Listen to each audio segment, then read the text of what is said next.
ബിസ്മില്ലാ അൽഹംദുലില്ലാ അസ്സലാത്തു വസ്സലാമു അലാ റസൂലില്ലാഹി സ്വല്ലല്ലാഹു അലൈഹി വസല്ലം. റബ്ബി ഇശ്റഹ് ലി സ്വദ്രി വയസ്സിർ ലി അംരി വഹ്ലുൽ ഉഖ്ദതം മിൻ ലിസാനി യഫ്ഖഹു ഖൗലി. അസ്സലാമു അലൈക്കും വറഹ്മത്തുള്ളാഹി വബറകാതുഹു. ഇൻഷാ അല്ലാഹ് ഇന്ന് പരിശുദ്ധ ഖുർആനിലെ 4-ാമത്തെ അധ്യായമായ സൂറത്തുൻ നിസാ ആണ് നമ്മൾ തുടങ്ങാൻ പോണത്. അന്നിസ എന്ന് വെച്ചിട്ടുണ്ടെങ്കിൽ സ്ത്രീകൾ എന്നാണ് അർത്ഥം. ഇതൊരു മദനി സൂറയാണ്. അതായത് നബി സല്ലല്ലാഹു അലൈഹി വസല്ലമയുടെ ഹിജ്റയ്ക്ക് ശേഷം മദീന കാലഘട്ടത്തിൽ അവതരിച്ച സൂറത്താണിത്. 176 ആയത്തുകളാണുള്ളത്. ഈ ഒരു സൂറത്ത് 3 ജുസുകളിലൂടെ കടന്നു പോകുന്നുണ്ട്. 4-ാമത്തെയും 6-ാമത്തെയും ജുസ് ഭാഗികമായിട്ടും 5-ാമത്തെ ജുസ് പൂർണ്ണമായിട്ടും ഈ സൂറത്താണ്. പിന്നെ മദനി സൂറത്തുകളുടെ പ്രത്യേകത എന്ന് വെച്ചാൽ എന്താണ്, അതിൽ കൂടുതലും നിയമങ്ങളായിരിക്കും അള്ളാഹു പറഞ്ഞിട്ടുണ്ടാവും അല്ലെ. വ്യക്തിപരമായും സാമൂഹികപരമായും സാമ്പത്തികം കുടുംബപരമായും ഒക്കെ ഉള്ള നിയമങ്ങളാണ് കൂടുതലും മദനി സൂറത്തിലുള്ളത്. അതേസമയം മക്കി സൂറത്തിൽ പരലോകം, റിസാലത്ത്, തൗഹീദൊക്കെയാണ്. അപ്പോൾ ഈ സൂറത്തിൽ സ്ത്രീകളുമായി ബന്ധപ്പെട്ട ധാരാളം ഉപദേശങ്ങളും നിർദ്ദേശങ്ങളും നിയമവിധികളൊക്കെ ഉണ്ട്. അതുകൊണ്ടായിരിക്കാം ഈ സൂറത്തിന് അന്നിസ എന്ന് പേര് കൊടുത്തിട്ടുള്ളതെന്നാണ് കൂടുതൽ പണ്ഡിതന്മാരും അഭിപ്രായപ്പെട്ടിട്ടുള്ളത്. പിന്നെ ഈ സൂറത്ത് അറിയപ്പെടുന്നത് സൂറത്തു നിസാ അൽ കുബ്ര എന്നാണ്. അത് വലിയ നിസാ. ഇത് സ്ത്രീകളുമായി ബന്ധപ്പെട്ട ഒരുപാട് കാര്യങ്ങൾ ഈ സൂറത്തിൽ പറയുന്നുണ്ട്. അപ്പോൾ എന്തായാലും ഒരു ചെറിയ നിസാ ഉണ്ടാവൂലേ. സൂറത്തു നിസാ ഉൽ സുഅറ എന്നറിയപ്പെടുന്നത് സൂറത്തു ത്വലാഖാണ്. കുറച്ച് കാര്യങ്ങൾ സ്ത്രീകളുമായി ബന്ധപ്പെട്ടത് സൂറത്തു ത്വലാഖിലും പറയുന്നുണ്ട്. അപ്പോൾ അത് നമ്മളൊന്ന് മനസ്സിലാക്കിയിരിക്കാം. പിന്നെ നിസാ എന്ന പദം ഖുർആനിൽ 57 പ്രാവശ്യമാണ് അള്ളാഹു ഉപയോഗിച്ചിട്ടുള്ളത്. ഈ സൂറത്തിലാണ് ഏറ്റവും കൂടുതൽ നിസാ എന്നുള്ള പദം വന്നിട്ടുള്ളത്. 20 പ്രാവശ്യമാണ് ഈ സൂറത്തിൽ വന്നിട്ടുള്ളത്. ഖുർആൻ്റെ ഒരു കൗതുകം നോക്കുകയാണെങ്കിൽ സൂറത്തു നിസാ സ്ത്രീകൾ എന്നുള്ള വാക്ക് 57 തവണ ഉപയോഗിച്ചതുപോലെ തന്നെ പുരുഷന്മാർ എന്നർത്ഥം വരുന്ന റിജാൽ എന്നുള്ള പദവും 57 പ്രാവശ്യം തന്നെയാണ് ഖുർആനിൽ അള്ളാഹു പറഞ്ഞിട്ടുള്ളത്. പിന്നെ ഈ സൂറത്തിൻ്റെ ആയത്തുകളെ സംബന്ധിച്ച് നോക്കുമ്പോൾ ഒരു 8 ആയത്തുകൾ ഒഴിച്ച് ബാക്കിയുള്ള ആയത്തുകളെല്ലാം അവസാനിക്കുന്നത് ഫതഹ് തൻവീനിലാണ്. നമ്മൾ നോക്കുകയാണെങ്കിൽ റഖീബ, കബീറ, മരി അങ്ങനെയാണ് ആയത്തുകൾ മിക്കവാറും അവസാനിക്കുന്നത്. അത് ഇതിൻ്റെ ഒരു പ്രത്യേകതയാണ്. ഈ സൂറത്തിൻ്റെ ഒരു അവതരണ കാലഘട്ടം എന്ന് പറഞ്ഞിട്ടുണ്ടെങ്കിൽ ഹിജ്റ 3-ാം വർഷം അവസാനം. നമ്മൾ തൊട്ട് മുമ്പത്തെ സൂറത്തിൽ പഠിച്ചു ഉഹുദ് യുദ്ധം അല്ലേ. ഉഹുദ് യുദ്ധം നടന്ന എന്നായിരുന്നു ഹിജ്റ 3-ാം വർഷമായിരുന്നു. അപ്പോൾ അതിന് ശേഷം ഉഹുദ് യുദ്ധത്തിന് ശേഷം ഹിജ്റ 3-ാം വർഷത്തിൻ്റെ അവസാനം മുതൽ ഹിജ്റ 5-ാം വർഷത്തിൻ്റെ ആരംഭം വരെയുള്ള കാര്യങ്ങളാണ് ഈ സൂറത്തിൽ പറഞ്ഞിട്ടുള്ളത്. അപ്പോൾ ഏകദേശം ഒരു 1.5 വർഷം കൊണ്ടാണ് ഈ സൂറത്ത് അവതരിച്ചതെന്നാണ് മനസ്സിലാക്കുന്നത്. കൃത്യമായ ഒരു കാലയളവല്ല, എന്നാലും ഏകദേശം പണ്ഡിതന്മാർ പറയണത് ഈ ഒരു കാലഘട്ടത്തിലായിരിക്കും ഈ സൂറത്ത് അവതരിച്ചിട്ടുള്ളത് എന്നാണ്. ഈ ഒരു കാലഘട്ടത്തിൽ മദീനയിലത്തെ അവസ്ഥ എന്താണ്? മദീനയിൽ ഇസ്ലാമിക ഭരണകൂടം നിലവിൽ വന്നു. നബി സല്ലല്ലാഹു അലൈഹി വസല്ലമയാണ് അവിടുത്തെ നേതാവ് അല്ലേ. നബി സല്ലല്ലാഹു അലൈഹി വസല്ലമയുടെ കീഴിൽ മുസ്ലിങ്ങളുണ്ട്, ജൂതന്മാരുണ്ട്, മുശ്രിക്കുകളുണ്ട്, മുനാഫിക്കുകളുണ്ട്, ഇവരെല്ലാവരും ഉണ്ട്. അപ്പോൾ ഇതിനെ ഈ ഒരു സമൂഹത്തെ ഒരു മാതൃക ആദർശ സമൂഹമായി വളർത്തിയെടുക്കുക എന്നുള്ളത് നബി സല്ലല്ലാഹു അലൈഹി വസല്ലമയുടെ ഒരു വലിയ ദൗത്യമാണ്. പിന്നെ ഉഹുദ് യുദ്ധം പരാജയപ്പെട്ടിരിക്കുന്ന ഒരു അവസരമാണ്. അപ്പോൾ ശത്രുക്കളുണ്ട് ചുറ്റുപാടും, എപ്പോൾ വേണമെങ്കിലും സമരം ഉണ്ടാവാം. അപ്പോൾ സമരത്തിന് വേണ്ടി ഒരുങ്ങി തയ്യാറായിരിക്കേണ്ട ഒരവസ്ഥയാണ്. നമ്മൾ സൂറത്തു ആൽ ഇമ്രാൻ പഠിച്ചപ്പോൾ മനസ്സിലാക്കിയിട്ടുണ്ടായിരുന്നു അല്ലേ. ഉഹുദ് യുദ്ധത്തിൻ്റെ അവസാനം വരെയാണ് നമ്മളതിൽ പഠിച്ചത്. ഈ സൂറത്തു ആൽ ഇമ്രാന് ശേഷം തന്നെയാണ് സൂറത്തു നിസാവും അവതരിച്ചിട്ടുള്ളത്. പിന്നെ എന്താണ്, ഈ ഇസ്ലാമിനെ പ്രചരിപ്പിക്കേണ്ട ഒരു ദൗത്യം കൂടി നബി സല്ലല്ലാഹു അലൈഹി വസല്ലമയ്ക്ക് ഉണ്ട്. ഈ സൂറത്ത് ഒരുപാട് വിഷയങ്ങൾ കൈകാര്യം ചെയ്യുന്നുണ്ട്. നമ്മൾ പറഞ്ഞു ഉഹുദ് യുദ്ധത്തിൽ 70ഓളം ഷഹീദുകൾ ഉണ്ടായിരുന്നല്ലേ. അപ്പോൾ 70ഓളം കുടുംബങ്ങളിൽ അനാഥ മക്കളുണ്ട്, വിധവകളുണ്ട്. അപ്പോൾ അവരുടെ സംരക്ഷണത്തിനെ കുറിച്ചിട്ട് ഈ സൂറത്തിൽ പറയുന്നുണ്ട്. പിന്നെ അനന്തരാവകാശ നിയമങ്ങൾ, നമുക്കൊരാൾ, നമ്മുടെ പിതാവ് മരണപ്പെട്ടാൽ അല്ലെങ്കിൽ മാതാവ് മരണപ്പെട്ടാൽ അല്ലെങ്കിൽ ഭാര്യ മരണപ്പെട്ടാൽ ഭർത്താവിന് എത്ര കിട്ടും, അങ്ങനെ ഓഹരിയുടെ കണക്ക് അള്ളാഹു ഇതിൽ കൃത്യമായിട്ട് പറഞ്ഞു തരുന്നുണ്ട്. പിന്നെ ഈ ഒരു കാലഘട്ടത്തിൽ ഹിജ്റയെക്കുറിച്ച്, ഹിജ്റയുടെ ഒരു പ്രാധാന്യം നബി സല്ലല്ലാഹു അലൈഹി വസല്ലം പറയുന്നത്. കാരണം ബാക്കിയുള്ള നാടുകളിൽ ബുദ്ധിമുട്ടണം, ഇസ്ലാം സ്വീകരിച്ചു എന്നതിൻ്റെ പേരിൽ കഷ്ടപ്പെടുന്ന ആളുകളുണ്ട്. അപ്പോൾ അവർക്കുള്ള ഹിജ്റയ്ക്കുള്ള ഒരു പ്രോത്സാഹനം ഈ സൂറത്തിൽ പറയുന്നുണ്ട്.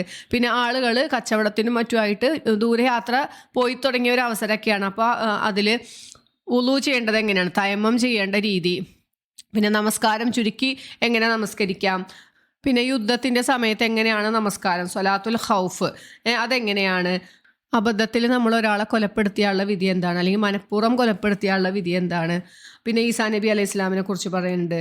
പിന്നെ വേദക്കാർക്ക് സംഭവിച്ചു പോയ വ്യതിചലനങ്ങളെ കുറിച്ച് അള്ളാഹു പിന്നെയും ഓർമ്മിപ്പിക്കുന്നുണ്ട്. അങ്ങനെ ഒരുപാട് വിഷയങ്ങൾ ഈ സൂറത്തിൽ കൂടെ കടന്നു പോകുന്നുണ്ട്. നമുക്ക് ഇൻഷാ അല്ലാഹ് ഓരോ പേജും ഡീറ്റെയിൽ ആയിട്ട് നമുക്ക് നോക്കാം.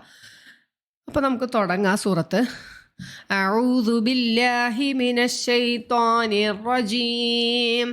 ബിസ്മില്ലാഹിർ റഹ്മാനിർ റഹീം.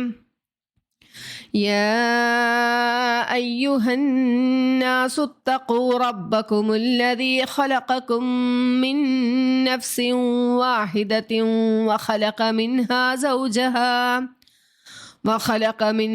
زوجها وبث منهما رجالا كثيرا ونساء واتقوا الله الذي تساءلون به والأرحام إن الله كان عليكم رقيبا. ഈ ആയത്തിൽ അള്ളാഹു മുഴുവൻ ജനങ്ങളെയും വിളിച്ചിട്ടാണ് പറഞ്ഞത്. യാ അയ്യുഹന്നാസ് എന്നാണ് തുടങ്ങണത്. യാ അയ്യുഹന്നാസ് എന്ന് വെച്ച് തുടങ്ങണ വേറൊരു അധ്യായം കൂടിയുണ്ട്, സൂറത്തുൽ ഹജ്ജ് ആണത്.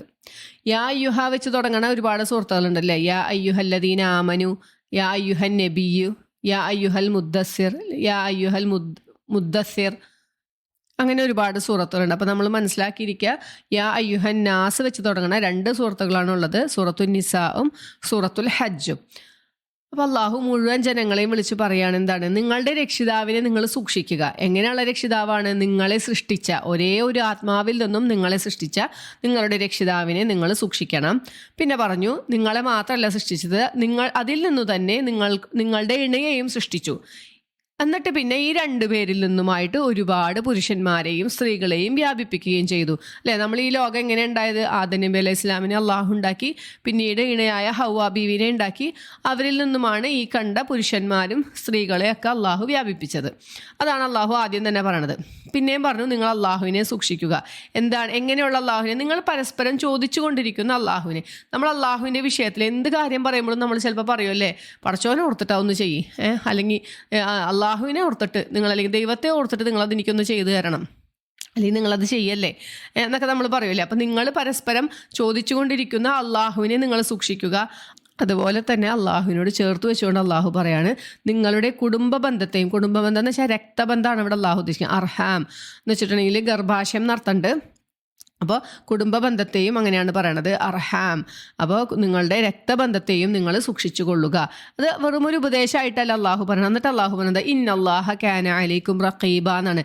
അള്ളാഹു നിശ്ചയമായും നിങ്ങളെ നിരീക്ഷിച്ചു കൊണ്ടിരിക്കുകയാണ്. നിങ്ങൾ ചെയ്യണത്, നിങ്ങൾ വേണ്ട കടമകൾ നിങ്ങളുടെ കുടുംബത്തിനോടും രക്തബന്ധമുള്ളവരോടും നിങ്ങൾ ചെയ്യുന്നുണ്ടോ, അള്ളാഹുവിനോട് പാലിക്കേണ്ട കടമകൾ നിങ്ങൾ ചെയ്യുന്നുണ്ടോ എന്നൊക്കെ അള്ളാഹു നിരീക്ഷിച്ചു കൊണ്ടിരിക്കുകയാണ് എന്നുള്ളൊരു താക്കീതാണ് അള്ളാഹു ഇവിടെ നമുക്ക് നൽകണത്. ആയത്ത് നമുക്ക് ഒന്നുകൂടി നോക്കാം. യാ അയ്യുഹന്നാസ്, ഹേ ജനങ്ങളെ, ഇത്തഖൂ റബ്ബക്കും. തഖ്വ എന്ന് വെച്ചാൽ സൂക്ഷ്മത ഉണ്ടാവുക അല്ലെ. ഇത്തഖൂ, നിങ്ങൾ സൂക്ഷിക്കുക, റബ്ബക്കും, നിങ്ങളുടെ രക്ഷിതാവിനെ. ഇനി എങ്ങനെയുള്ള രക്ഷിതാവാണെന്നാണ് പറഞ്ഞത്? അല്ലദീ ഖലഖക്കും, നിങ്ങളെ സൃഷ്ടിച്ചവനായ. എന്തിൽ നിന്നാണ് നിങ്ങളെ സൃഷ്ടിച്ചത്? മിൻ നഫ്സിൻ വാഹിദ, ഒരേ ഒരു ആത്മാവിൽ നിന്നും. അവിടെ നഫ്സ് എന്നുള്ളതിന് ആത്മാവ് എന്നർത്ഥമുണ്ട്, ശരീരം എന്നർത്ഥമുണ്ട്. അപ്പം ഇവിടെ ഉദ്ദേശിക്കുന്നത് ഭൂരിഭാഗം പണ്ഡിതന്മാരും പറയണത് ആദം നബി അലൈഹി ഇസ്ലാമിനെയാണ് ഈ പറയണതെന്നാണ്. അപ്പോൾ ഒരേ ഒരു ആത്മാവിൽ നിന്നും നിങ്ങളെ സൃഷ്ടിച്ച നിങ്ങളുടെ രക്ഷിതാവിനെ നിങ്ങൾ സൂക്ഷിക്കുക. വഖലഖ മിൻഹാ സൗജഹ, അതിൽ നിന്നു തന്നെ അതിൻ്റെ ഇണയെയും സൃഷ്ടിച്ച്. അപ്പോൾ ഹവ്വാ ബീവിനെ ആദം നബി അലൈഹി ഇസ്ലാമിൻ്റെ വാരിയലിൽ നിന്ന് സൃഷ്ടിച്ചു എന്ന് ബൈബിള് പറയുന്നുണ്ട്. എന്താണ് ബൈബിളിൽ ഇങ്ങനെയാണ് പറയണത്, ആദം അലൈഹി ഇസ്ലാമിനെ സൃഷ്ടിച്ചപ്പോൾ അദ്ദേഹത്തിന് തക്കതായ ഒരു ഇണ ഇല്ലാത്തത് കൊണ്ട് അള്ളാഹു അദ്ദേഹത്തിനൊരു ഗാഢനിദ്ര നൽകി. അങ്ങനെ ഉറങ്ങിക്കൊണ്ടിരിക്കെ അദ്ദേഹത്തിൻ്റെ ഒരു വാരിയെല്ലെടുത്ത് ആ എല്ലിനെ ഒരു സ്ത്രീയാക്കി സൃഷ്ടിച്ചു എന്നാണ് ബൈബിളിൽ പറഞ്ഞത്. ഉൽപ്പത്തി പുസ്തകം 2:21-23 പറയണത് അങ്ങനെയാണ്. ഈ ബൈബിളിൻ്റെ ഈ ഒരു പ്രസ്താവന മാത്രം ആധാരമാക്കി നമുക്കത് ഉറപ്പിക്കാൻ വയ്യ അല്ലേ. ഇതിൽ പലതരം കൂട്ടിക്കലർത്തലുകൾ വന്നിട്ടുള്ള ഗ്രന്ഥമാണ് ബൈബിള്. ഇതിനോട് യോജിക്കുന്ന തരത്തിൽ നബി സല്ലല്ലാഹു അലൈഹി വസല്ലമ പറഞ്ഞൊരു ഹദീസ് ഉണ്ട്. സ്ത്രീകളോട് നല്ല നിലയിൽ പെരുമാറുവാൻ വസിയത്ത് ചെയ്തുകൊണ്ടാണ് നബി സല്ലല്ലാഹു അലൈഹി വസല്ലമ ഇത് പറഞ്ഞത്. എന്താണ്, നിങ്ങൾ അവരോട് നല്ല രീതിയിൽ പെരുമാറണം, കാരണം അവർ വാരിയെല്ലിനാൽ സൃഷ്ടിക്കപ്പെട്ടിരിക്കുന്നു എന്നാണ് പറഞ്ഞിട്ടുള്ളത്. എന്നിട്ട് പിന്നെ നബി സല്ലല്ലാഹു അലൈഹി വസല്ലം പറഞ്ഞു, വാരിയെല്ലിൽ വെച്ച് ഏറ്റവും വളഞ്ഞത് അതിൽ മേലെ ഉള്ളതാണ്, അതുകൊണ്ട് അതിനെ ചൊവ്വാക്കി നിവർത്താൻ നിങ്ങൾ ശ്രമിച്ചാൽ അത് പൊട്ടിപ്പോകും, അതിനെ അതിൻ്റെ പാട്ടിന് വിട്ടേക്കുന്ന പക്ഷം അത് വളഞ്ഞും കൊണ്ട് തന്നെ ഇരിക്കും. ഇതാണ് നബി സല്ലല്ലാഹു അലൈഹി വസല്ലമയുടെ ഹദീസ്. എന്ത് തന്നെയായാലും ഹവ്വാ ബീവിനെ ഉണ്ടാക്കിയത് ആദം നബി അലൈഹി ഇസ്ലാമിൽ നിന്നാണെന്ന് നമുക്ക് മനസ്സിലാവും. പിന്നെ അള്ളാഹു പറഞ്ഞു വബസ്സ മിൻഹുമ റിജാലൻ കസീറൻ വനിസാ. നമുക്ക് നല്ല ക്ലിയർ ആണ് അല്ലേ. ഈ രണ്ടു പേരിൽ നിന്നുമായിട്ടാണ് ധാരാളം സ്ത്രീകളെയും പുരുഷന്മാരെയും അള്ളാഹു വ്യാപിപ്പിച്ചിട്ടുള്ളത് എന്ന് പറഞ്ഞു. പിന്നെ പറഞ്ഞു വത്തഖുല്ലാഹല്ലദീ തസാഅലൂന ബിഹി വൽ അർഹാം. നിങ്ങൾ പരസ്പരം ചോദിച്ചു കൊണ്ടിരിക്കുന്ന ആ അള്ളാഹുവിനെ നിങ്ങൾ സൂക്ഷിക്കുക, അതുപോലെ തന്നെ നിങ്ങളുടെ രക്തബന്ധങ്ങളെയും നിങ്ങൾ സൂക്ഷിക്കുക. ഇന്നല്ലാഹ കാന അലൈക്കും റഖീബ. നിശ്ചയമായും അള്ളാഹു നിങ്ങളുടെ മേൽ നിരീക്ഷിച്ചു കൊണ്ടിരിക്കുന്നവനാണ് എന്നാണ് ഇവിടെ പറഞ്ഞിട്ടുള്ളത്. അപ്പോൾ അള്ളാഹുവിനോട് ചേർത്ത് വെച്ചുകൊണ്ട് തന്നെയാണ് ഈ കുടുംബ ബന്ധത്തിന് അല്ലെങ്കിൽ രക്തബന്ധത്തിനെ അള്ളാഹു പറഞ്ഞിട്ടുള്ളത്. അതാണ് നമ്മൾ കൂടുതലും അടിവരയിട്ടുകൊണ്ട് മനസ്സിലാക്കേണ്ട ഒരു കാര്യം. ഇതുമായി ബന്ധപ്പെട്ട് നബി സല്ലല്ലാഹു അലൈഹി വസല്ലമ പറഞ്ഞൊരു ഹദീസ് എങ്ങനെയാണ്, കുടുംബ ബന്ധം അർശുമായി കൂടുതൽ ചേർന്ന് നിൽക്കുന്നതാണ്. അള്ളാഹുവിൻ്റെ സിംഹാസനമാണല്ലേ അർശ്, അതുമായിട്ട് ഏറ്റവും ചേർന്ന് നിൽക്കുന്ന ഒരു കാര്യമാണ് കുടുംബ ബന്ധം. അപ്പോൾ ഈ കുടുംബ ബന്ധം പറയുകയാണ് ഇങ്ങനെ, എന്നെ ആരാണോ ചേർക്കുന്നത് അവനെ അള്ളാഹു ചേർക്കുന്നു, ആരാണോ എന്നെ മുറിക്കുന്നത് അവനെ അള്ളാഹു മുറിച്ച് കളയുന്നു. അപ്പം കുടുംബ ബന്ധം മുറിച്ച ഒരാളെ അള്ളാഹു നോക്കൂല, അള്ളാഹു അവനെ മുറിച്ച് കളഞ്ഞു എന്നാണ് പറയണത്. അപ്പോൾ അതിൻ്റെ ഒരു പ്രാധാന്യം നമുക്ക് ഈ ഒരു ഹദീസിൽ നിന്ന് മനസ്സിലാക്കാം. ഇനിയുണ്ട് നബി സല്ലല്ലാഹു അലൈഹി വസല്ലമ പറയാണ്, ആരെങ്കിലും അള്ളാഹുവിലും അന്ത്യദിനത്തിലും വിശ്വസിക്കുന്നുവോ അവൻ കുടുംബ ബന്ധം ചേർത്ത് കൊള്ളട്ടെ എന്നാണ് പറഞ്ഞിട്ടുള്ളത്. ഇനി ആരാണ് ഈ കുടുംബ ബന്ധം ചേർക്കുന്നവെന്ന് നബി സല്ലല്ലാഹു അലൈഹി വസല്ലമ നമ്മളെ പഠിപ്പിക്കുന്നുണ്ട്. നമ്മളോട് നല്ല രീതിയിൽ ഇങ്ങോട്ട് പെരുമാറണം, അല്ലെങ്കിൽ നമ്മളോട് ബന്ധം പുലർത്തുന്ന ഒരാളോട് തിരിച്ചു നമ്മൾ ബന്ധം പുലർത്തുന്നതിനെ അല്ല ഇവിടെ കുടുംബ ബന്ധം ചേർക്കാൻ പറഞ്ഞിട്ടുള്ളത്. നമ്മളോട് എന്തോ കാരണമായിക്കോട്ടെ, നമ്മുടെ ഭാഗത്തെ തെറ്റോ അല്ലെങ്കിൽ അവരുടെ ഭാഗത്തെ തെറ്റോ എന്തോ ആയിക്കോട്ടെ, അതുകൊണ്ട് നമ്മുടെ അടുത്ത് പിണങ്ങിയിരിക്കുന്ന ഒരാളുണ്ടെങ്കിൽ നമ്മൾ അങ്ങോട്ട് ചെന്ന് ബന്ധം സ്ഥാപിക്കുന്ന ആളാണ് കുടുംബ ബന്ധം ചേർക്കുന്ന ആൾ. നമ്മൾ ചിലപ്പോൾ സലാം പറയും, ചിലപ്പോൾ അവർ മടക്കൂല, അപ്പോൾ അതോടുകൂടി തിരിഞ്ഞു പോരല്ല, പിന്നെയും അവരുടെ അടുത്തേക്ക് ചെല്ലണം. അങ്ങനെ എന്തു കാരണം കൊണ്ടാണെങ്കിലും നമ്മളുമായി പിണങ്ങിയിരിക്കണ ഒരു ബന്ധു ഉണ്ടെങ്കിൽ, നമ്മുടെ രക്തബന്ധത്തിൽ ഒരാളുണ്ടെങ്കിൽ നമ്മൾ അങ്ങോട്ട് ചെന്ന് ബന്ധം സ്ഥാപിക്കുന്നതിനെയാണ് കുടുംബ ബന്ധം ചേർക്കുന്നവൻ എന്ന് പറയണത്. അതാണ് ഇവിടെ പ്രത്യേകം നമ്മൾ മനസ്സിലാക്കേണ്ടത്. അത്ര എളുപ്പമുള്ള കാര്യമൊന്നുമല്ല അല്ലേ. നമ്മളോട് ഇങ്ങോട്ട് നല്ലോണം പെരുമാറുന്നോട് നമുക്ക് അങ്ങോട്ട് നല്ലോണം പെരുമാറാൻ യാതൊരു ബുദ്ധിമുട്ടുമില്ല, പക്ഷെ മറ്റേത് കുറച്ച് ബുദ്ധിമുട്ടുണ്ട്. പക്ഷെ അങ്ങനെ അള്ളാഹുവിനെ സൂക്ഷിക്കുന്നത് പോലെ കുടുംബ ബന്ധത്തെയും സൂക്ഷിക്കുക എന്നാണ്. ന്യായം നമ്മുടെ ഭാഗത്തായിക്കോട്ടെ, ഇനി നമ്മളോട് മിണ്ടില്ലെങ്കിലും സാരില്ല, നമ്മൾ അങ്ങോട്ട് ചെന്ന് ബന്ധം സ്ഥാപിക്കാനായിട്ട് ശ്രമിച്ചുകൊണ്ടേയിരിക്കുക എന്നാണ് ഇതിൽ നിന്ന് നമുക്ക് മനസ്സിലാവണം അല്ലേ. അടുത്ത ആയത്ത് പറയുന്നത് അനാഥകളുടെ സ്വത്തിനെ കുറിച്ചിട്ടാണ്. അതൊരിക്കലും നിങ്ങൾ പിടിച്ചു വെക്കരുത്, അവർക്ക് വിട്ടുകൊടുക്കണം. എപ്പോഴാണ് വിട്ടുകൊടുക്കേണ്ടതെന്നൊക്കെ ഡീറ്റെയിൽ ആയിട്ട് നമ്മൾ പറയുന്നുണ്ട്. അപ്പോൾ ഇതിൽ പറയണത് എന്താ, നിങ്ങൾ അനാഥകളുടെ സ്വത്ത് അവർക്ക് വിട്ടുകൊടുക്കണം. നിങ്ങൾ നല്ലതെടുത്തിട്ട് നിങ്ങൾ ചീത്തയായതിനെ മാറ്റി മറിക്കരുതെന്ന്. അവർ അനാഥ എന്ന് പറഞ്ഞിട്ടുണ്ടെങ്കിൽ ആരാണ്? പിതാവ് നഷ്ടപ്പെട്ട പ്രായപൂർത്തി എത്താത്ത കുട്ടികളെയാണ് അനാഥകൾ എന്ന് പറയുന്നത്. പിതാവ് മരിച്ചു എന്ന് പറഞ്ഞിട്ട് ഒരു പ്രായപൂർത്തിയായ ഒരാൾ ഒരിക്കലും യത്തീമല്ല അല്ലേ. യത്തീം എന്ന് പറഞ്ഞിട്ടുണ്ടെങ്കിൽ കാര്യപ്രാപ്തി ആയിട്ടില്ല കുട്ടികളാണ്, എന്നാൽ അവരെ നോക്കാനുള്ള പിതാവില്ല. അങ്ങനത്തെ കുട്ടികളെയാണ് അനാഥകൾ എന്ന് പറയുന്നത്. അപ്പോൾ ഒരിക്കലും അവരുടെ സ്വത്ത് നിങ്ങൾ കൈവശം വെച്ച് ഇരിക്കരുത്, നിങ്ങൾക്ക് അവർക്ക് വിട്ടുകൊടുക്കണം. നിങ്ങൾ അവരുടെ സ്വത്തല്ലേ, കുട്ടികളല്ലേ, അറിയില്ല എന്ന് വെച്ചിട്ട് നല്ലതെടുത്തിട്ട് പകരം ചീത്ത സാധനം അങ്ങോട്ട് കൊടുക്കാൻ പാടില്ല. നിങ്ങളുടെ സ്വത്തുക്കിലേക്ക് അത് ചേർത്തുകൊണ്ട് രണ്ടും കൂട്ടിക്കലർത്തിക്കൊണ്ട് അങ്ങോട്ട് ഉപയോഗിച്ച് തിന്ന് കളയുകയും ചെയ്യരുത് എന്നാണ് അള്ളാഹു അടുത്ത ആയത്തിൽ പറയണത്. ആത്തുൽ യത്താമ, ആത്താന്ന് വെച്ചാൽ എന്താണ്? നൽകുക. അപ്പം നിങ്ങൾ കൊടുക്കുക. അൽ യത്താമ, യത്തീമിന് അംവാലഹും, അവരുടെ സ്വത്തുക്കൾ നിങ്ങൾ അവർക്ക് വിട്ടുകൊടുക്കുക. വലാത്ത ബദ്ദലു, ബദൽ എന്ന് വെച്ചാൽ എന്താണ്? പകരമായി എടുക്കുക അല്ലെങ്കിൽ മാറ്റിയെടുക്കുക. നിങ്ങൾ മാറ്റിയെടുക്കരുത്. അൽ ഖബീസ, ചീത്തയായ സാധനം, ബിത്വയ്യിബ്, നല്ലതിന് പകരം. അപ്പം നല്ല സാധനം നിങ്ങൾ എടുത്തിട്ട് ചീത്തയായത് അവർക്ക് കൊടുക്കരുത്. വലാത്ത കുലു, നിങ്ങൾ തിന്നുകയും ചെയ്യരുത്. അംവാലഹും, അവരുടെ സ്വത്തുക്കളെ, ഇല അംവാലിക്കും, നിങ്ങളുടെ സ്വത്തുക്കളിലേക്ക് ചേർത്തുകൊണ്ട് നിങ്ങളതിനെ തിന്നരുതെന്ന് വെച്ചാൽ നിങ്ങളത് ഉപയോഗിക്കരുത്. ഇന്നഹു കാന ഹൂബൻ കബീറ, നിശ്ചയമായും അത് വലിയ ഒരു തെറ്റാണ്. ഹൂബൻ എന്ന് വെച്ചിട്ടുണ്ടെങ്കിൽ ഒരു പാതകമാണ്, തെറ്റാണ്. കബീറ, വലുതായ എന്നാണ് അള്ളാഹുവിടെ പറഞ്ഞു തരുന്നത്. അനാഥകൾ എന്ന് വെച്ചിട്ടുണ്ടെങ്കിൽ എപ്പോഴും ദുർബലരാണല്ലേ. അപ്പോൾ ഈ ദുർബലർക്ക് വേണ്ടിയാണ് അള്ളാഹു ഈ ഒരു നിയമം പറഞ്ഞിട്ടുള്ളത്. എന്താണ്? നിങ്ങൾ അവരുടെ സ്വത്തുക്കൾ വിട്ടുകൊടുക്കണം. അതെപ്പോഴാണ് വിട്ടുകൊടുക്കുന്നത്? ഈ ചെറിയ പ്രായത്തിൽ തന്നെ അവർക്ക് അവരുടെ സ്വത്ത് വിട്ടുകൊടുക്കലല്ല, അവർ പ്രായപൂർത്തി എത്തുമ്പോഴാണ് വിട്ടുകൊടുക്കുന്നത്.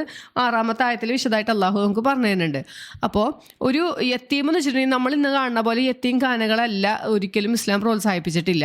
യത്തീം എന്ന് വെച്ചിട്ടുണ്ടെങ്കിൽ ഇപ്പോൾ നമ്മുടെ വീട്ടിൽ തന്നെ നമ്മൾ ആലോചിക്കുക, നമ്മളുടെ ഏറ്റവും അടുത്ത ഒരു ബന്ധു മരണപ്പെടുകയാണ്.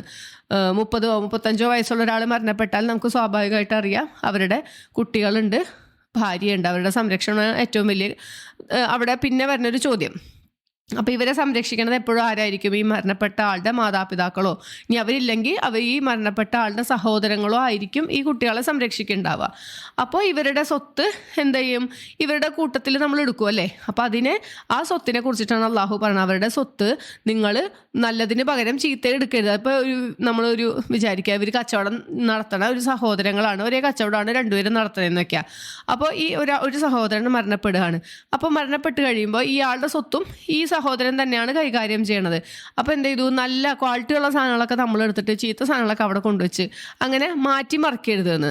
ഈ സ്വത്തുക്കളെ ഈ കുട്ടികളാണ്, അവർക്ക് അറിയില്ല എന്ന് ഓർത്തിട്ട് നല്ലത് നമ്മളെടുത്തിട്ട് ചീത്ത അവർക്ക് കൊടുക്കാൻ പാടില്ല. പിന്നെ അതുമല്ല, ഇനിയിപ്പോൾ ഇതെല്ലാം എൻ്റെ സ്വത്താണല്ലോ, എൻ്റെ സഹോദരൻ്റെ സ്വത്ത് എൻ്റെ സ്വത്ത് പോലെയാണല്ലോ, ഞാനാണ് ആ കുട്ടികളെ നോക്കണേന്ന് പറഞ്ഞിട്ട് ഇതെല്ലാം കൂടി കൂട്ടിക്കലർത്തി നല്ലതും ചീത്തയും ആയി പോവും അല്ലേ?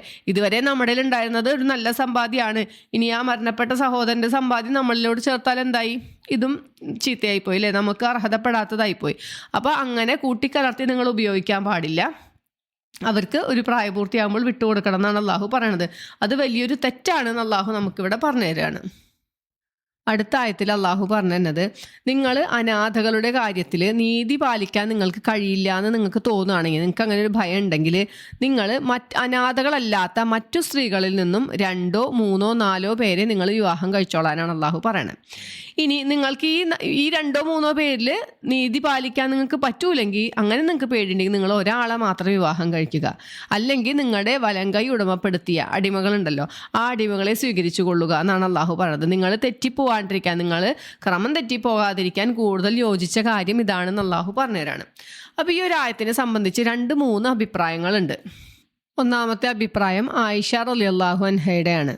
ആയിഷ റളിയല്ലാഹു അൻഹയുടെ സഹോദരി പുത്രനായ ഉർവത്ത് ബിൻ സുബൈർ റളിയല്ലാഹു അൻഹു ഈ ആയത്തിനെ കുറിച്ചിട്ട് ആയിഷ റളിയല്ലാഹു അൻഹയോട് ചോദിച്ചപ്പോൾ ആയിഷ റളിയല്ലാഹു അൻഹ കൊടുത്ത മറുപടി ഇങ്ങനെയാണ്: ഒരാളുടെ സംരക്ഷണത്തിൽ വളരുന്ന ഒരു അനാഥ പെൺകുട്ടിയുണ്ട്.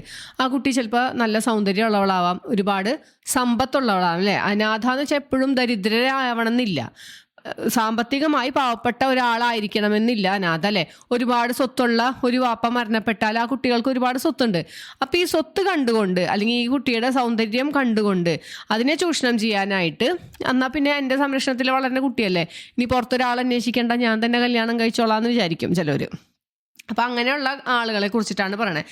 അങ്ങനെ വിചാരിച്ചിട്ട് ഇവർക്ക് കിട്ടേണ്ടതായ വിവാഹ മൂല്യം അല്ലേ, മഹർ കൃത്യമായിട്ട് കൊടുക്കാണ്ടിരിക്കുക, അല്ലെങ്കിൽ ആ കുട്ടിയുടെ താല്പര്യം അന്വേഷിക്കാണ്ട്, ആ കുട്ടിക്ക് ഇനി ആരുമില്ല, ഇവർ പറഞ്ഞത് കേൾക്കല്ലാണ്ട് വേറെ നിവൃത്തിയില്ല അല്ലേ, അങ്ങനത്തെ ഒരു സാഹചര്യം ഉണ്ടാവാൻ പാടില്ല എന്നാണ് പറയുന്നത്.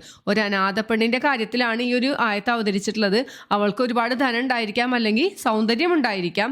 അപ്പോൾ ഈ സംരക്ഷിക്കുന്ന ആൾ തന്നെ വിചാരിക്കുകയാണ്, ഞാൻ തന്നെ കല്യാണം കഴിച്ചോളാം എന്ന് വിചാരിച്ചിട്ട് മറ്റ് സ്ത്രീകൾക്ക് നൽകണത് പോലെ മഹർ നൽകാണ്ട് ഈ ഒരു കുട്ടീനെ കല്യാണം കഴിക്കാമെന്ന് വിചാരിക്കലാണ് ഇതുകൊണ്ട് ഉദ്ദേശിക്കണം. അപ്പം നിങ്ങൾ അങ്ങനെ അവരോട് അനീതി കാണിക്കാൻ ഉദ്ദേശിക്കുന്നുണ്ടെങ്കിൽ, അങ്ങനെ അനീതി കാണിച്ചു പോകുന്ന പേടിക്കുന്നുണ്ടെങ്കിൽ, നിങ്ങൾ ഒരിക്കലും ആ അനാഥ കുട്ടിയെ നിങ്ങൾ കല്യാണം കഴിക്കാൻ പാടില്ല. അല്ലാണ്ട് അനാഥകളില്ലാത്ത മറ്റെത്രയോ നല്ല സ്ത്രീകളുണ്ട് അല്ലേ, അവരിൽ നിന്നും നിങ്ങൾക്ക് താല്പര്യം തോന്നണേ 2, 3, 4, മാക്സിമം 4 വരെ നിങ്ങൾക്ക് കല്യാണം കഴിക്കാമെന്ന് അള്ളാഹു പറയാണ്. എന്നാൽ പോലും ഈ ഒരു അനാഥ കുട്ടി അനീതി ചെയ്യപ്പെടാൻ പാടില്ല എന്നാണ് അള്ളാഹു ഇവിടെ പറഞ്ഞു തരുന്നത്. അതാണ് ഒരു അഭിപ്രായം. ആയിഷ റളിയല്ലാഹു അൻഹയുടെ അഭിപ്രായം അതാണ്. അടുത്തത് ഇബ്നു അബ്ബാസ് റളിയല്ലാഹു അൻഹുവിൻ്റെ അഭിപ്രായമാണ്. അന്നത്തെ കാലത്ത് എങ്ങനെയാണെന്ന് വെച്ചാൽ, ഒരു ആൾക്ക് ഒരുപാട് ഭാര്യമാരുണ്ടായിരുന്നു, അതിൽ ഒരുപാട് കുട്ടികളും ഉണ്ടായിരുന്നു. അപ്പോൾ അന്ന് അവർക്കത് അഭിമാനമുള്ള കാര്യമാണ്. ഇപ്പോൾ ഒരു സ്ത്രീയെ സംബന്ധിച്ചിടത്തോളം എൻ്റെ ഭർത്താവിന് ഞാൻ മാത്രമാണ് ഭാര്യ എന്ന് പറയുന്നതാണ് കുറച്ചിൽ. ഒരുപാട് ഭാര്യമാരുള്ളതിൽ അഭിമാനം കൊള്ളണ ഒരു സമൂഹമായിരുന്നു അവർ. അപ്പോൾ ഈ ഒരുപാട് ഭാര്യമാരും ഉണ്ട്, കുറേ മക്കളും ഉണ്ട്. അപ്പോൾ ഇവരെ നോക്കണമെങ്കിൽ ഉള്ള സാമ്പത്തിക ശേഷി ഇവർക്ക് ഉണ്ടാവുകയില്ല. ഇത് ചിലവെത്താണ്ടാവുമ്പോൾ എന്ത് ചെയ്യും? ഇവരുടെ അധീനത്തിലുള്ള അനാഥയുടെ സ്വത്ത് ഇവരെടുക്കും, ഈ ഭാര്യമാരുടെയും കുട്ടികളുടെയും ചെലവിന് വേണ്ടി എടുക്കും. അപ്പം അങ്ങനെ എടുക്കാണ്ടിരിക്കാൻ വേണ്ടി അള്ളാഹു അവിടെ ഒരു നിയന്ത്രണം ഏർപ്പെടുത്തിയതാണ്. നിങ്ങൾക്ക് പരമാവധി 4 പേരെയാണ് വിവാഹം കഴിക്കാൻ പാടുള്ളൂ എന്നാണ് ഈ ആയത്ത് കൊണ്ട് ഉദ്ദേശിക്കുന്നതെന്നാണ് ഇബ്നു അബ്ബാസ് റളിയല്ലാഹു അൻഹു പറഞ്ഞിട്ടുള്ളത്. അടുത്തത് സഈദ് ബിൻ ജുബൈർ റളിയല്ലാഹു അൻഹു ആണ്. അദ്ദേഹം താബിഈ പണ്ഡിതനാണ്. മറ്റൊരു 2 പേരായിരുന്നു പ്രമുഖ സഹാബി പണ്ഡിതന്മാരായിരുന്നു അല്ലേ, നബി സ്വല്ലല്ലാഹു അലൈഹി വസല്ലമയുടെ കാലത്ത് ജീവിച്ചിരുന്നവരായിരുന്നു ആയിഷ റളിയല്ലാഹു അൻഹയും ഇബ്നു അബ്ബാസ് റളിയല്ലാഹു അൻഹുവും. പിന്നെ പറയണത് സഈദ് ബിൻ ജുബൈർ റളിയല്ലാഹു അൻഹു, അദ്ദേഹം താബിഈ ആണ്. അപ്പം അദ്ദേഹം പറഞ്ഞത് ഇങ്ങനെയാണ്: അന്ന് ജാഹിലിയ കാലത്തിലും ഈ അനാഥകളുടെ സ്വത്ത് ഉപയോഗിക്കുക എന്നുള്ളൊരു മോശപ്പെട്ട കാര്യമായിട്ടാണ് അവർ വിചാരിച്ചിട്ടുള്ളത്. അനാഥകളുടെ സ്വത്ത് എടുക്കാന്ന് ചെയ്യോ, അത് ശരിയല്ല. അത് അന്നത്തെ കാലത്ത് ഉള്ള ആളുകളുടെ ഇടയിലും അങ്ങനെ തന്നെയായിരുന്നു. പക്ഷേ സാധാരണ സ്ത്രീകളുടെ കാര്യത്തിൽ ഇവർ അനീതി കാണിക്കാറുണ്ടായിരുന്നു. അതിനവർക്ക് യാതൊരു മടിയുണ്ടായിരുന്നില്ല. അതായത് ഒരാൾക്ക് 10 അതിലധികമോ ഒക്കെ ഭാര്യമാരുണ്ടായിരിക്കും. അപ്പോൾ ഇവർ എല്ലാ ഭാര്യമാരോടും ഒരുപോലെ നീതിപൂർവ്വം വർത്തിക്കാനായിട്ട് ഇവർക്ക് പറ്റുണ്ടായിരുന്നില്ല. അപ്പോൾ ഇവിടെ ഉദ്ദേശിക്കുന്നത് എന്താണെന്ന് വെച്ചാൽ, നിങ്ങൾ അനാഥകളോട് അനീതി കാണിക്കാൻ നിങ്ങൾക്ക് ഭയമുണ്ട് അല്ലേ, നിങ്ങൾക്കൊരു മടിയുണ്ടെങ്കിൽ അതുപോലെ തന്നെ ആയിരിക്കണം മറ്റു സ്ത്രീകളുടെ കാര്യത്തിലും നിങ്ങൾ അനീതി കാണിക്കാൻ പാടില്ല എന്നാണ് ഈ ആയത്ത് കൊണ്ട് അള്ളാഹു ഉദ്ദേശിച്ചിരിക്കണമെന്നാണ് സഈദ് ഇബ്നു ജുബൈർ റളിയല്ലാഹു അൻഹുവിൻ്റെ അഭിപ്രായം. ഇനി നിങ്ങൾക്ക് ഒരുപാട് ഭാര്യമാരുടെ ഇടയിൽ നീതി പാലിക്കാൻ കഴിയണില്ലെങ്കിൽ നിങ്ങൾ ഒരുവളെ മാത്രം വിവാഹം കഴിക്കാനാണ് ഇതിൽ പറയണത്. അല്ലെങ്കിൽ നിങ്ങളുടെ അടിമ സ്ത്രീകളെ, നിങ്ങളുടെ വലങ്കൈകൾ ഉടമപ്പെടുത്തിയ അടിമ സ്ത്രീകളെ കൊണ്ട് നിങ്ങൾ തൃപ്തി അടയാനാണ് അള്ളാഹുവിടെ കൽപ്പിക്കുന്നത്. ഈ അടിമ സ്ത്രീയെ സ്വീകരിക്കുക എന്ന് വെച്ചിട്ടുണ്ടെങ്കിൽ 2 തരത്തിലാണ്. ഒന്ന് വിവാഹം മുഖേന മറ്റൊരു അടിമ സ്ത്രീയെ വാങ്ങി അവളെ വിവാഹം കഴിക്കാം. അല്ലെങ്കിൽ സ്വന്തം ഉടമസ്ഥതയിലുള്ള ഒരു അടിമ സ്ത്രീയെ സഹധർമ്മിണിയായിട്ട് സ്വീകരിക്കുക. എന്താണെങ്കിലും ഈ ഒരു സ്ത്രീയിൽ ഇയാളിൽ കുട്ടി ഉണ്ടായിട്ടുണ്ടെങ്കിൽ ഈ ഒരു ഉമ്മ എന്തായി, ഉമ്മുൽ വലതായി. ഉമ്മുൽ വലത് എന്ന് വെച്ചിട്ടുണ്ടെങ്കിൽ ഒരിക്കലും പിന്നെ ഈ ഇത് അടിമയായിട്ട് വിൽക്കാൻ പാടില്ല എന്നാണ്. ഈ ഉമ്മുൽ വലതായ സ്ത്രീയെ ഒരിക്കലും വിൽക്കാൻ പാടില്ല. അങ്ങനെ ഈ അടിമയായ സ്ത്രീക്ക് ഒരു കുട്ടി ജനിക്കുന്നതോടുകൂടി പിന്നെ അടിമത്തത്തിൽ നിന്നും അവൾ സ്വതന്ത്രയാവാണ്. ഈ കുട്ടിയുടെ പിതാവിൻ്റെ മരണത്തോടു കൂടി പൂർണ്ണമായ സ്വതന്ത്രയായിരിക്കും ഈ സ്ത്രീ. അതിനു മുമ്പ് ഇയാൾ സ്വതന്ത്രയാക്കിയിട്ടില്ലെങ്കിൽ ഇയാളുടെ മരണത്തോടു കൂടി ഈ സ്ത്രീ സ്വതന്ത്രയാവാണ്. അപ്പോൾ അങ്ങനെ നോക്കുമ്പോൾ അടിമ സ്ത്രീകൾക്ക് സ്വതന്ത്രകളായി തീരാനായിട്ട് ഇസ്ലാം സ്വീകരിച്ച ഒരുപാട് മാർഗങ്ങളുണ്ട്. അതിലൊരു മാർഗമായിട്ടാണ് ഇതിനെ കാണേണ്ടത്. അല്ലാണ്ട് ഒരിക്കലും ഇതൊരു മോശമായ കാര്യമായി നമ്മൾ കാണാൻ പാടില്ല. ഈ ഒരു വിഷയത്തിൽ നമുക്ക് ഒരുപാട് കാര്യങ്ങൾ അറിയേണ്ടതുണ്ട്. ശരിക്കും കർമ്മശാസ്ത്ര ഗ്രന്ഥങ്ങളിൽ നിന്നും ഹദീസുകളിലും ഒക്കെ ഈ അടിമ സ്ത്രീകളുടെ വിഷയത്തിൽ എങ്ങനെയാണ് കൂടുതലായിട്ട് നമുക്ക് പഠിക്കേണ്ടതുണ്ട്. ഈ ഒരു ആയത്തിൽ ഇത്രയും കാര്യങ്ങളാണ് പറഞ്ഞേക്കണമെന്ന് മനസ്സിലാക്കുക. അപ്പോൾ അനാഥകളുടെ വിഷയത്തിൽ നിങ്ങൾ നീതിമുറ പാലിക്കുകയില്ല, നിങ്ങൾക്ക് നീതി പാലിക്കാൻ പറ്റൂല, നിങ്ങൾക്ക് പേടിയുണ്ടെങ്കിൽ നിങ്ങൾ അനാഥകളെ വിവാഹം കഴിക്കാൻ നിൽക്കണ്ട. സ്വതന്ത്രരായ മറ്റു സ്ത്രീകളിൽ നിന്നും 2, 3, 4 വരെ, മാക്സിമം 4 പേരെ വിവാഹം കഴിക്കാമെന്നാണ് അള്ളാഹുവിടെ പറഞ്ഞു തന്നിട്ടുള്ളത്. ഇനി നിങ്ങൾ ഈ 4 പേരോട് നിങ്ങൾക്ക് നീതി പാലിക്കാൻ പറ്റൂല എന്ന് തോന്നുകയാണെങ്കിൽ നിങ്ങൾ ഒരു സ്ത്രീയെ മാത്രം വിവാഹം കഴിക്കുക. അല്ലെങ്കിൽ നിങ്ങളുടെ വലങ്കൈ ഉടമപ്പെടുത്തിയവരിൽ നിന്നും സ്വീകരിച്ചു കൊള്ളുക എന്നാണ് പറഞ്ഞിട്ടുള്ളത്. നിങ്ങൾ ക്രമം തെറ്റിപ്പോകാതിരിക്കാൻ, അല്ലെങ്കിൽ നിങ്ങൾക്ക് തെറ്റ് പറ്റി പോകാതിരിക്കാൻ വേണ്ടിയിട്ടാണെന്ന്. നിങ്ങൾക്ക് ഒരുപാട് ഭാര്യമാരും പ്രാരാബ്ധമൊക്കെ വരുമ്പോൾ നിങ്ങൾ ബുദ്ധിമുട്ടിപ്പോവും. അങ്ങനെ ദാരിദ്ര്യം പിടിക്കാണ്ടിരിക്കാൻ നിങ്ങൾ ഒരു സ്ത്രീയെ മാത്രം വിവാഹം കഴിക്കുക എന്നാണ് ഇവിടെ അള്ളാഹു നമുക്ക് പറഞ്ഞു തന്നിട്ടുള്ളത്. അടുത്ത ആയത്തിൽ അള്ളാഹു പറഞ്ഞത് മഹറിനെ സംബന്ധിച്ചിട്ടാണ്. വിവാഹ സമയത്ത് ഒരു പുരുഷൻ സ്ത്രീക്ക് കൊടുക്കണ പാരിതോഷികമാണ് മഹർ അല്ലേ. അപ്പോൾ സ്ത്രീകൾക്ക് അവരുടെ വിവാഹ മൂല്യങ്ങൾ അല്ലെങ്കിൽ മഹറുകളെ നിങ്ങൾ സന്തോഷത്തോടു കൂടി അവർക്ക് സമ്മാനമായി നിങ്ങൾ കൊടുക്കുക.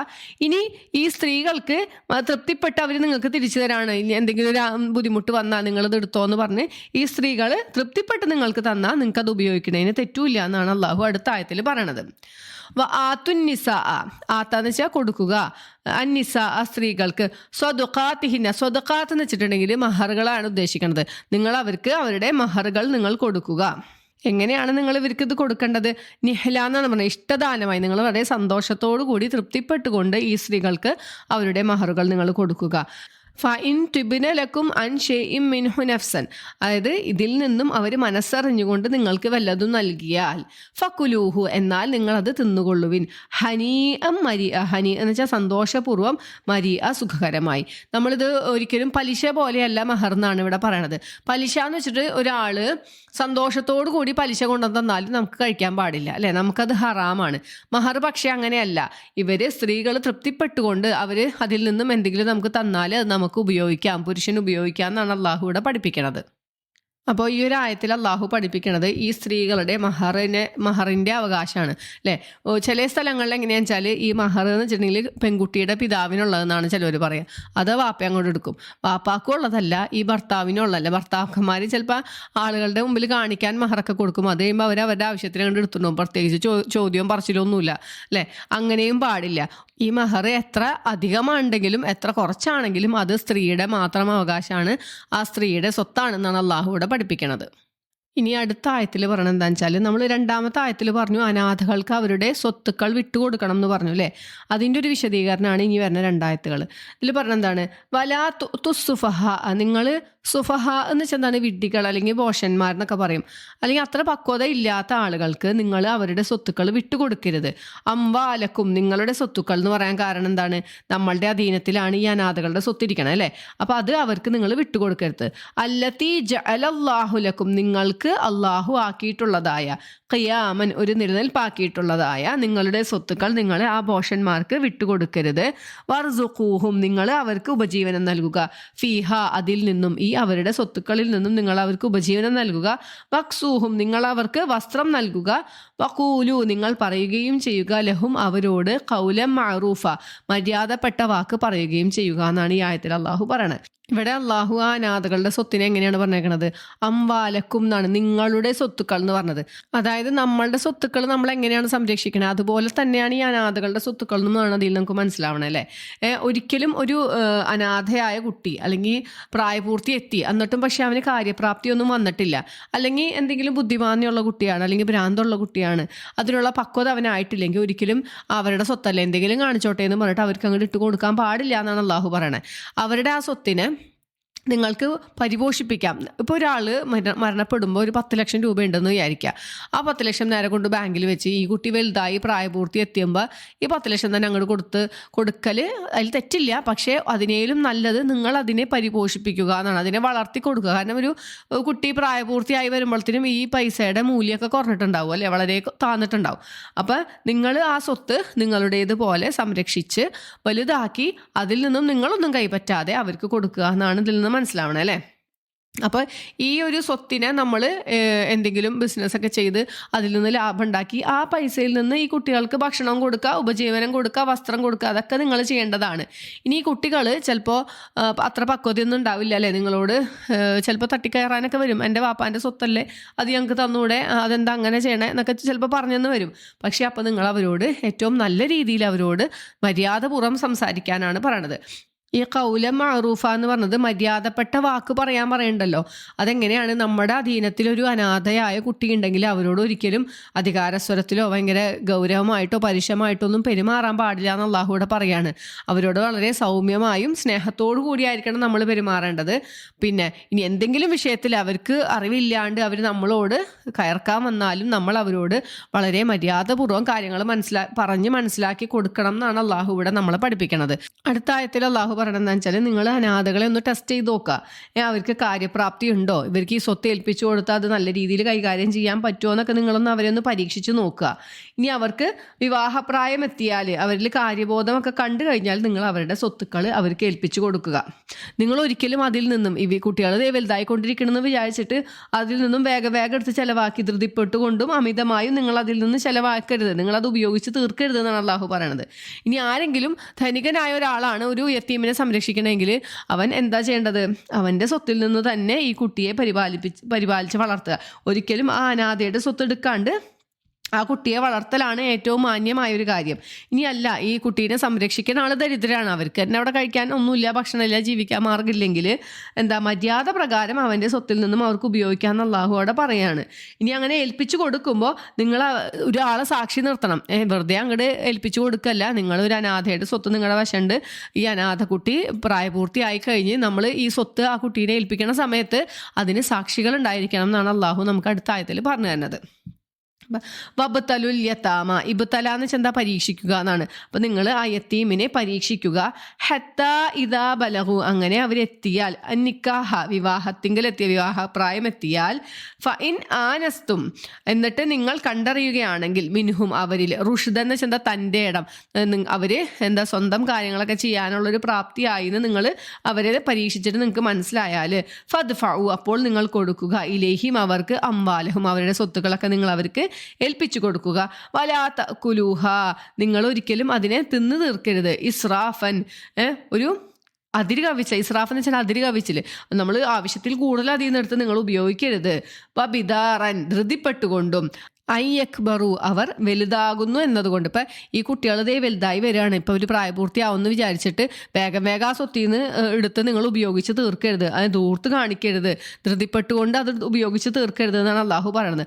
പമൻ ക്യാന ഗനിയൻ, നിങ്ങൾ ധനികനാണെങ്കിൽ, നിങ്ങളുടെ കയ്യിൽ സമ്പത്തുള്ള ഒരാളാണെങ്കിൽ, ഫല്യസ്തഅഫിഫ്, എന്നാൽ അവൻ മാന്യത കാണിക്കട്ടെ എന്ന്, മാന്യത പുലർത്തട്ടെ എന്ന് വെച്ചാൽ എന്താണ്, അവൻ്റെ സ്വത്തിൽ നിന്നും അവൻ ഈ അനാഥ കുട്ടികളുടെ ചെലവിന് കൊടുക്കട്ടെ, അനാഥ കുട്ടികളുടെ സ്വത്ത് ഉപയോഗിക്കാതിരിക്കട്ടെ എന്നാണ് അള്ളാഹു പറയണത്. വമൻ ക്യാന ഫഖീറൻ, ഇനിയൊരു ദരിദ്രനാണെങ്കിലോ, ഫല്യക്കുൽ, എന്നാൽ അവൻ തിന്നുകൊള്ളട്ടെ, ബിൽ മഅറൂഫ്, മര്യാദ അനുസരിച്ചുകൊണ്ട് അവൻ അതിൽ നിന്ന് ഉപയോഗിക്കാം എന്നാണ് പറയണത്. ഫഇദാ ദഫഅതും, ഇനി നിങ്ങൾ കൊടുക്കുകയാണെങ്കിൽ, ഇലൈഹിം അവർക്ക്, അംവാലഹും അവരുടെ സ്വത്തുക്കൾ നിങ്ങൾ കൊടുക്കുമ്പോൾ, ഫഅഷ്ഹിദു അലൈഹിം, അപ്പോൾ അവരുടെ മേൽ നിങ്ങൾ ഒരു സാക്ഷ്യം നിർത്താൻ, സാക്ഷികളെ ഏർപ്പാടാക്കണം എന്നാണ് പറഞ്ഞത്. സാക്ഷി നിർത്തിക്കൊണ്ടായിരിക്കണം ഇത് അവർക്ക് കൊടുക്കേണ്ടതെന്നാണ് അള്ളാഹു പറഞ്ഞത്. വകഫാ ബില്ലാഹി ഹസീബ, കണക്ക് നോക്കാനായിട്ട് അള്ളാഹു തന്നെ മതി. അള്ളാഹ്ക്കെല്ലാം കൃത്യമായിട്ട് അറിയാം അല്ലേ കണക്കുകൾ.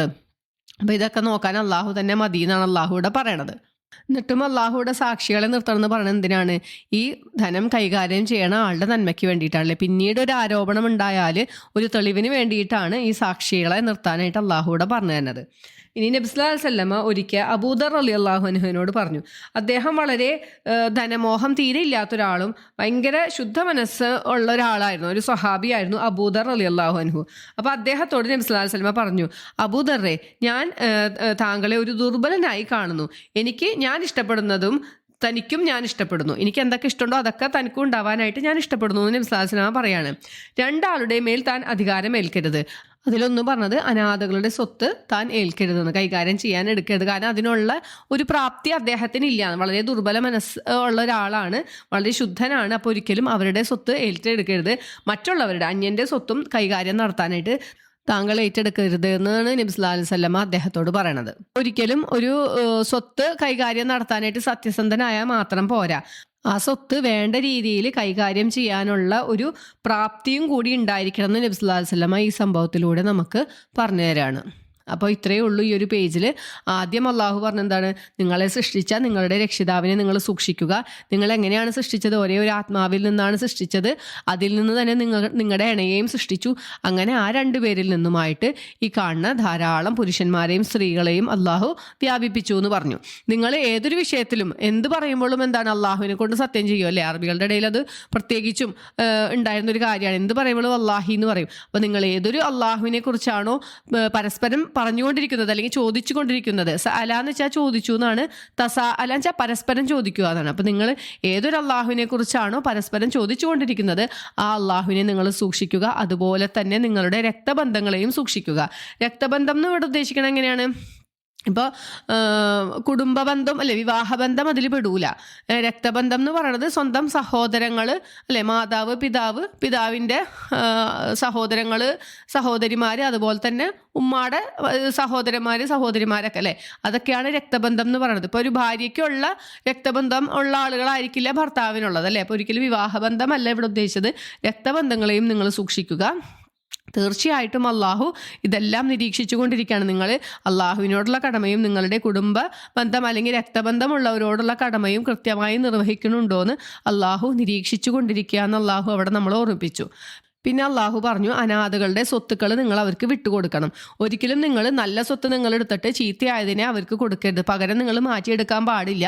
അനാഥകളുടെ സ്വത്തും നിങ്ങളുടെ സ്വത്തും കൂടി ചേർത്തുകൊണ്ട് നിങ്ങൾ ഒരുമിച്ച് അങ്ങോട്ട് ഉപയോഗിച്ച് തീർക്കാനും പാടില്ല. അതൊക്കെ വലിയ തെറ്റായ കാര്യമാണെന്ന് അള്ളാഹു പഠിപ്പിച്ചു തന്നു. ഇനി അനാഥകളുടെ വിഷയത്തിൽ നിങ്ങൾക്ക് നീതി പാലിക്കാൻ കഴിയില്ല എന്ന് നിങ്ങൾ വിചാരിക്കുകയാണെങ്കിൽ, അതായത് ഒരു അനാഥയായ സ്ത്രീയെ, കുട്ടിയെ കല്യാണം കഴിച്ചിട്ട് അതിനോട് വേണ്ട നീതിപൂർവ്വം നിങ്ങൾ അവർക്ക് വേണ്ട രീതിയിലുള്ള മഹർ കൊടുക്കാനോ അല്ലെങ്കിൽ നല്ല രീതിയിൽ സംരക്ഷിക്കാനോ നിങ്ങൾക്ക് പറ്റൂല എന്ന് നിങ്ങൾ ഭയപ്പെടുകയാണെങ്കിൽ നിങ്ങൾ ആ അനാഥയെ വിവാഹം കഴിക്കാൻ നിൽക്കണ്ട. എന്താണ്, അല്ലാത്ത സ്വതന്ത്രയായ 2, 3, 4 സ്ത്രീകളെ വരെ നിങ്ങൾക്ക് വിവാഹം കഴിക്കാം എന്ന് അള്ളാഹു പറയാണ്. ഇനി ഈ 4 പേരോട് നിങ്ങൾക്ക് ഒരുപോലെ നീതിപൂർവ്വം പെരുമാറാൻ പറ്റുന്നില്ല എന്ന് നിങ്ങൾക്ക് തോന്നുകയാണെങ്കിൽ നിങ്ങൾ ഒരു സ്ത്രീയെ മാത്രം വിവാഹം കഴിക്കുക. അതാണ് നിങ്ങൾക്ക് എപ്പോഴും നല്ലത് എന്ന് അള്ളാഹു പറഞ്ഞു. അല്ലെങ്കിൽ നിങ്ങളുടെ വലങ്കൈകൾ ഉടമപ്പെടുത്തിയ അടിമ സ്ത്രീകളെ നിങ്ങൾക്ക് വിവാഹം കഴിക്കാം. അതാണ് നിങ്ങൾ വഴിതെറ്റി പോകാതിരിക്കാൻ നിങ്ങൾക്ക് ഏറ്റവും നല്ലത് എന്ന് പറഞ്ഞു. ഈ ഒരു ആയത്തിനെ സംബന്ധിച്ച് നമ്മൾ 3 അഭിപ്രായങ്ങൾ പറഞ്ഞു അല്ലേ. ആയിഷ റളിയല്ലാഹു അൻഹയുടെ അഭിപ്രായമാണ് നമ്മൾ പറഞ്ഞത്. നിങ്ങൾക്ക് അനാഥയോട് നീതി പാലിക്കാൻ കഴിയില്ലെങ്കിൽ നിങ്ങൾ മറ്റു സ്ത്രീകളിൽ നിന്നും നിങ്ങൾ വിവാഹം കഴിക്കുക. പിന്നെ ഇബ്നു അബ്ബാസ് റളിയല്ലാഹു അൻഹുവിൻ്റെ അഭിപ്രായത്തിൽ എന്തായിരുന്നു, നിങ്ങൾ കുറേ ഭാര്യമാർ അന്ന് ഉണ്ടായിരുന്നു. ഉമർ റളിയല്ലാഹു അൻഹുവിന് വരെ 10 ഭാര്യമാരുണ്ടായിരുന്നു എന്നാണ് പറയുന്നത്. അപ്പം അന്ന് ഈ ആയത്ത് അവതരിച്ചപ്പോൾ ഒരുപാട് വിവാഹമോചനങ്ങളാണ് ഉണ്ടായത്. കാരണം ഈ പരിധി എത്തിക്കാൻ വേണ്ടിയിട്ട് ഒരാൾക്ക് മാക്സിമം 4 ഭാര്യമാർ മതി എന്നല്ല അള്ളാഹു പറഞ്ഞത്. അപ്പോൾ നിങ്ങൾ ഒരുപാട് ഭാര്യമാരെ വിവാഹം കഴിച്ച് അവരുടെ ചെലവ് താങ്ങാൻ പറ്റാണ്ട് ഒരിക്കലും അനാഥകളുടെ സ്വത്തെടുത്തിട്ട് എന്നാൽ ഈ ഭാര്യമാരെ ചെലവിന് ഉപയോഗിക്കാണ്ടിരിക്കാൻ വേണ്ടിയിട്ടാണ് ഈ ഒരു ആയത്ത് അള്ളാഹു അവതരിപ്പിച്ചത് എന്നാണ് ഇബ്നു അബ്ബാസ് റളിയല്ലാഹു അൻഹു പറഞ്ഞത്. പിന്നെ താബിഈ പണ്ഡിതനായ സഈദ് ഇബ്നു ജുബൈർ റളിയല്ലാഹു അൻഹു പറഞ്ഞ എന്താണ്, പണ്ടത്തെ കാലത്തും ജാഹിലിയ കാലത്തും അനാഥകളുടെ സ്വത്തെടുക്കുന്നത് ഒരു മോശപ്പെട്ട കാര്യമായിട്ട് തന്നെയാണ് ഇവർ വിചാരിച്ചിരുന്നത്. പക്ഷേ സ്വതന്ത്ര സ്ത്രീകളുടെ കാര്യത്തിൽ ഇവർക്ക് അനീതി കാണിക്കാൻ വലിയ മടിയൊന്നും ഉണ്ടായിരുന്നില്ല. അപ്പോൾ ഈ ആയത്തുകൊണ്ട് ഉദ്ദേശിക്കുന്നത് നിങ്ങൾ അനാഥകളുടെ കാര്യത്തിൽ എത്രത്തോളം നിങ്ങൾ നീതി പാലിക്കുന്നു അതുപോലെ തന്നെ ആയിരിക്കണം സ്വതന്ത്രയായ സ്ത്രീകളുടെ കാര്യത്തിലും എന്നാണ് അദ്ദേഹത്തിൻ്റെ അഭിപ്രായത്തിൽ പറഞ്ഞത്. പിന്നെ അള്ളാഹു പറഞ്ഞു, സ്ത്രീകൾക്ക് അവരുടെ മഹറുകൾ നിങ്ങൾ വളരെ സന്തോഷത്തോടു കൂടി പാരിതോഷികമായി നിങ്ങൾ അവർക്ക് നൽകണം. അതവർക്കുള്ളത് തന്നെയാണ്. ഇനി അവരങ്ങാനും തൃപ്തിപ്പെട്ട് നിങ്ങൾക്ക് എന്തെങ്കിലും അതിൽ നിന്ന് തന്നാൽ നിങ്ങൾക്കത് ഉപയോഗിക്കാം എന്ന് പറഞ്ഞു. ഒരിക്കലും മഹർ എന്ന് പറയുന്നത് ഈ പെൺകുട്ടിയുടെ വാപ്പാക്കുള്ളതോ അല്ലെങ്കിൽ ഈ പുരുഷൻ ഭർത്താവിന് തന്നെ എടുക്കാനുള്ളതോ അല്ല. ഇത് ആ സ്ത്രീയുടെ തനാണ്. അത് ഒരിക്കലും നമ്മൾ നിർബന്ധപൂർവ്വം പിടിച്ചു വാങ്ങാൻ പാടില്ല എന്നാണ് ഇതിൽ നിന്ന് അള്ളാഹു പഠിപ്പിച്ചു തന്നെ അല്ലേ. പിന്നെ പറഞ്ഞു, ഈ യത്തീം മക്കളുടെ സ്വത്തുക്കൾ നിങ്ങളുടെ കയ്യിലുണ്ടല്ലോ, അത് ഈ കുട്ടികൾ പ്രായപൂർത്തി എത്താത്ത ഒരു സമയത്തോ അല്ലെങ്കിൽ അവർക്ക് അതിനുള്ളൊരു വകതിരിവ് എത്താത്തൊരു സമയത്തോ നിങ്ങൾ ഒരിക്കലും അവർക്ക് കൊടുക്കരുത്. ആ സ്വത്ത് നിങ്ങൾ അവരെ ഏൽപ്പിക്കരുത്. അവർക്ക് നിങ്ങളുടെ ഇതിൽ നിന്നും നിങ്ങൾ ഭക്ഷണത്തിനും ഉപജീവനത്തിനും വസ്ത്രവും ഒക്കെ നിങ്ങൾ അതിൽ നിന്ന് നൽകുക. അവരോട് ഏറ്റവും നല്ല രീതിയിൽ സംസാരിക്കാനും പറഞ്ഞു. ഇനി നിങ്ങൾ ഈ യത്തീം മക്കളെ പരീക്ഷിച്ച് നോക്കുക. അവർക്ക് ഇതിനുള്ള പ്രാപ്തിയൊക്കെ എത്തിയോ, വിവാഹപ്രായം എത്തുമ്പോൾ നിങ്ങൾ നോക്കുക ഇവർക്ക് ഇതെന്താ ഈ പൈസ ഏൽപ്പിച്ചാൽ അത് കൃത്യമായി ഉപയോഗിക്കാൻ ഉള്ളൊരു പ്രാപ്തിയൊക്കെ എത്തിയിട്ടുണ്ടെങ്കിൽ മാത്രം അവരെ ഏൽപ്പിക്കുക. ഈ കുട്ടികൾ വലുതാവുമ്പോൾ നിങ്ങൾ അയ്യോ അവരിപ്പോൾ വലുതായോലോ എന്ന് ഓർത്തിട്ട് വലുതാവുമ്പോൾ തിരിച്ചു കൊടുക്കണ്ടേ എന്ന് ഓർത്തിട്ട് വേഗം അതിൽ നിന്ന് അവരുടെ സ്വത്തിൽ നിന്നും എടുത്ത് അതിര് കവിഞ്ഞ് നിങ്ങൾ ഉപയോഗിച്ച് തീർക്കാൻ പാടില്ല. നിങ്ങളൊരു ധനികനാണെങ്കിൽ നിങ്ങൾ മാന്യത പുലർത്തണം എന്നാണ് അള്ളാഹു പറഞ്ഞത്. എന്താണ്, നിങ്ങളുടെ സ്വത്തിൽ നിന്ന് തന്നെ ഈ അനാഥ കുട്ടികളെ നിങ്ങൾ സംരക്ഷിക്കുക. അവരുടേതായിട്ട് തന്നെ വളർത്തി പരിപോഷിപ്പിച്ച് അവർക്ക് കൊടുക്കാനാണ് പറഞ്ഞത്. ഇനിയല്ല നിങ്ങളൊരു ദരിദ്രനാണ്, നിങ്ങളുടെ കുടുംബത്തിനെ തന്നെ പോറ്റാൻ നിങ്ങൾക്ക് നിവൃത്തിയില്ലെങ്കിൽ ഈ അനാഥകളുടെ സ്വത്തിൽ നിന്നും നിങ്ങൾക്ക് മാന്യമായ രീതിയിൽ, അതായത് അത്യാവശ്യ ഭക്ഷണത്തിനോ വസ്ത്രത്തിനോ ഉള്ളത് നിങ്ങൾക്ക് എടുക്കാം. ഇനി നിങ്ങൾ ഈ സ്വത്ത് ഇവർക്ക് പ്രായപൂർത്തി എത്തി ഇവരെ തിരിച്ച് ഏൽപ്പിക്കണ സമയത്ത് നിങ്ങൾ സാക്ഷികളെ നിർത്തണം എന്ന് അള്ളാഹു പറഞ്ഞു. അത് ഈ സംരക്ഷിക്കണ ആളുടെ നന്മയ്ക്ക് വേണ്ടി തന്നെയാണല്ലേ. അള്ളാഹു പറഞ്ഞു, അള്ളാഹു തന്നെ മതി കണക്ക് നോക്കാനായിട്ട്, എന്നാലും അള്ളാഹു അവിടെ സാക്ഷികളെ വെക്കാനായിട്ട് നിങ്ങൾക്ക് പറഞ്ഞു തരാണ്, ഉപദേശിക്കുകയാണെന്നാണ് ഈ ആയത്തിൽ പറഞ്ഞു തന്നെ. അപ്പോൾ ഇത്രയേ ഉള്ളൂ ഈ ഒരു പേജിൽ. ഇൻഷാ അല്ലാഹ് നമുക്ക് അടുത്തൊരു ഓഡിയോയിൽ നോക്കാം. സുബ്ഹാനക അല്ലാഹുമ്മ വബിഹംദിക അഷ്ഹദു അൻ ലാ ഇലാഹ ഇല്ലാ അൻത അസ്തഗ്ഫിറുക വഅതൂബു ഇലൈക്. അസ്സലാമു അലൈക്കും വറഹ്മത്തുള്ളാഹി വബറകാതുഹു.